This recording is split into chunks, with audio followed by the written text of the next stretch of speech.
Hell hath no fury like Ann Coulter scorned. I'm Scott Ott, and this is Bill Whittle now. And Bill, Ann Coulter wrote a book a little while back called In Trump We Trust. But the bloom is off the rose a little bit because basically Ann Coulter loved Donald Trump because he said he would build a wall on the southern border, and she believes that immigration is the issue. Uncontrolled, illegal immigration is the issue. And because the president has not actually built that wall, she has become quite disengaged from her previous support of him and engaged in a Twitter rant the other day. And I'm just going to give you some highlights from a few of the tweets that she sent out, the way she described the president of the United States. A complete moron of a president, the most disloyal actual retard that has ever set foot in the Oval Office and is trying to lose and take the Senate with him.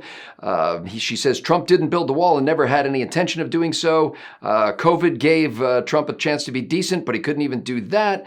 Let's see, here we go. The most disloyal human God ever created, and this shallow and broken man. And Bill, what triggered this storm of tweets from Ann Coulter, the political pundit, in case you haven't read her recently, what triggered this was the fact that President Trump has chosen to support Jeff Sessions' opponent in the GOP primary in Alabama, where Sessions is running to get back a seat in the Senate.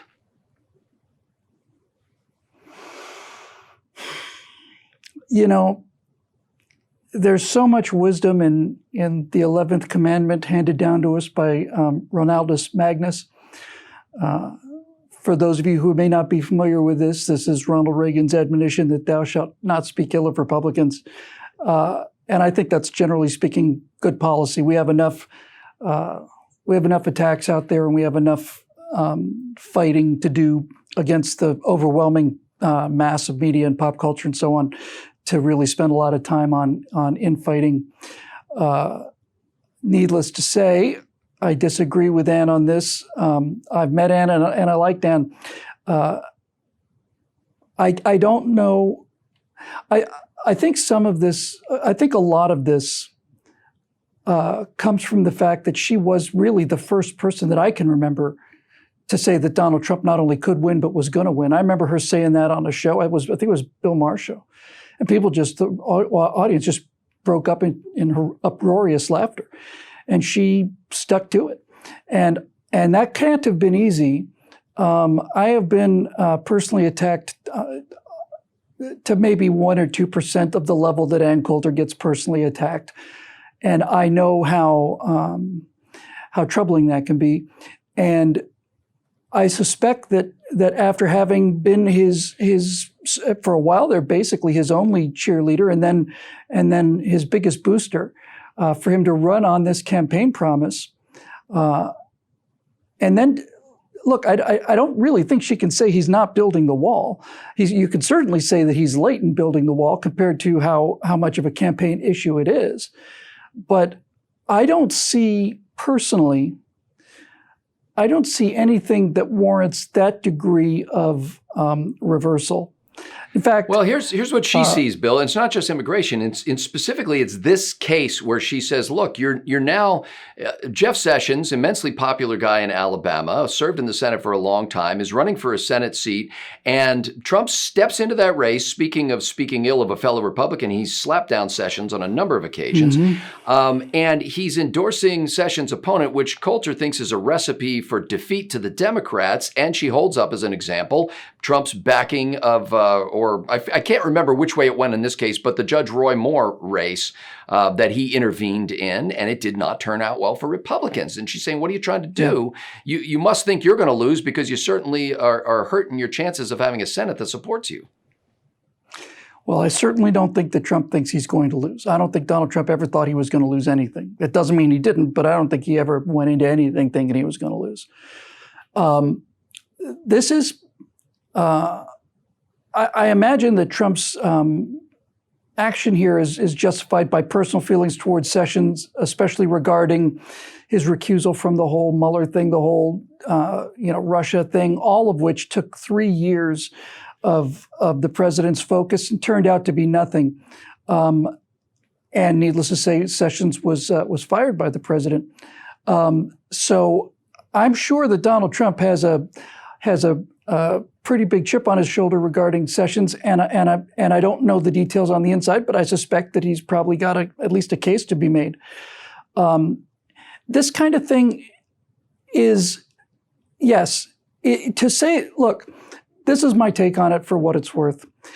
Donald Trump coming in and supporting a Republican challenger to a Republican incumbent is perhaps damaging to the Republican Party. But Ann Coulter's language regarding Trump is, I think, enormously more damaging because it's coming from a conservative firebrand. Well, and technically Sessions is not the incumbent, but he is the longstanding senator there. But Ann is saying, Bill, that it's Trump's own fault what Jeff Sessions did. In fact, I'll quote from her. She said, "Sessions had to recuse himself, you complete blithering idiot. You," meaning Trump, "did not have to go on Lester Holt's show and announce that you fired Comey over the Russia investigation. That's what got you the special prosecutor." Well, I think she's got a good case there. And I suppose that Ann has not been able to do what many of us have been able to do. There are Trump supporters who think that he's never wrong. And I'm certainly not one of those people. And every time we come up with cases where it appears that Donald Trump has either done something in the case of the election or in the case of this original cause of the Sessions recusal and so on, there's no way for me anyway, there's no way for me to justify it. Now, I know there are people out there that say, no, he's playing four-dimensional chess and they're all deep state operatives and so on. This, even if you grant that case, there is unquestionably a great deal of damage that Donald Trump has done to himself. And I just don't think there's any question about that personally. But that is what he costs. And for me to keep coming back to this argument, is for me to just keep coming back to the argument that I have inside my own mind. There are a number of things about Donald Trump that are exceedingly impulsive, exceedingly personal, and in many cases, somewhat petty. And I would prefer those things were not there, but I don't get to assemble people's personalities, and I certainly don't get to assemble the kind of personality necessary to not only have won in the climate which he won in 2016, but to continue to give so many millions of Americans the idea that this guy is not beholden to the establishment in any way. He is what he is. I personally believe, and this label's been applied to so many different people, but honestly, I for the life of me, I cannot think of a single person who is more distinctly unique than Donald Trump, with the possible exception of Winston Churchill. And I'm not saying that they're the same, but I am saying that Churchill was so idiosyncratic and so absolutely insensate to what other people thought of him. Now, I'll just give you a quick example, because just tell me if this doesn't sound like something that President Trump might have done, at least metaphorically.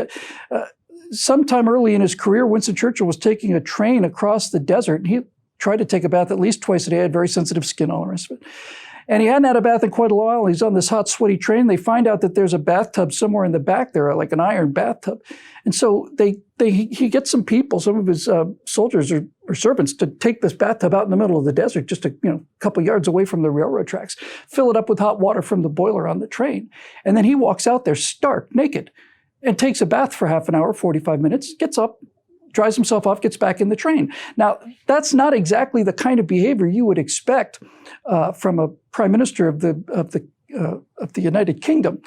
And you're right about that. But nevertheless, I bring up that story because in order to do what Donald Trump is doing and Winston Churchill did, you have to sail against such a headwind. You have so much inertia to move, and there's so much resistance to everything that you do, that if you don't have that kind of I mean, really, you could make a case of being somewhat kind of clinically insane, taking a bath in front of an entire trainload of people just because you felt like it. But nevertheless, there it is. That's who history needed at the time. Winston Churchill could have disappeared from history as a most minor of footnotes, except that history needed him. And there he was. And I think the same thing can be said for Donald Trump. And so when I hear things like this, it saddens me. And I wish it were different. But it doesn't. All it does, Scott, is it for me, it increases the price on something that I think has already been a little expensive, but which is absolutely necessary. Can't live without it, so I have to pay. And I'd rather pay this price than face the alternative. Well, we've run up against the top of the hour, but I do have one quick final question. There's a relatively established track record of people who were stalwart Trumpists and even early defenders of the president, like Ann Coulter, like Jeff Sessions, who once they crossed the president or did something he didn't like, suddenly became persona non grata, and the Trump base began to refer to them as basically sellouts and that they were always swamp creatures and that, we just didn't know fully who they were. Do you think that that Ann Coulter gets that kind of treatment now? Yes, I think she probably does. And I know that this is going to be... I know I'm going to hear a lot about this in the comment section, but I've always been here to speak the truth as I see it, and that's not going to slow me down now. This questioning of people who Donald Trump disagrees with no other basis other than the fact that Donald Trump disagrees with them, and calling them traitors and all the rest of it, I think it's disgraceful. And I think McMaster is a great example of that. And Mattis, both of whom served this country with enormous distinction, and both of whom I was very happy to see in government, and both of whom I was sad to see out of government. But for people to claim that they're traitors or they're deep state operatives or that they sabotage this or sabotage that because they disagreed with a man who's notoriously mercurial, I think is shameful personally. Now, I know there's a lot of people are gonna have a real problem with that, but that's how I see it. There are some people in the government, people like James Comey is a great example, who, in my opinion, warrant the charge of genuine traitor, enemy of the American people, part of a conspiracy to overthrow the legitimate government of the United States. I don't think there's any question about that in the case of guys like Comey or Brennan or so on. But just because Donald Trump somebody has fallen out of favor with Donald Trump, to put them in the same category as Brennan and Comey, to put McMaster's and Mattis in the same category as Comey and Brennan, I think is a disgraceful position to take. And I don't think it's a necessary position to take. Thanks to the members at BillWhittle.com, this program has been made possible along with some 40, actually more than 40 shows a month that we produce here at BillWhittle.com. And that's just the tip of the iceberg, really, because you can see a lot of those on YouTube, although we have backstage content sort of behind the veil at BillWhittle.com. One of the greatest treasures of becoming a member there, though, is your interaction with other members.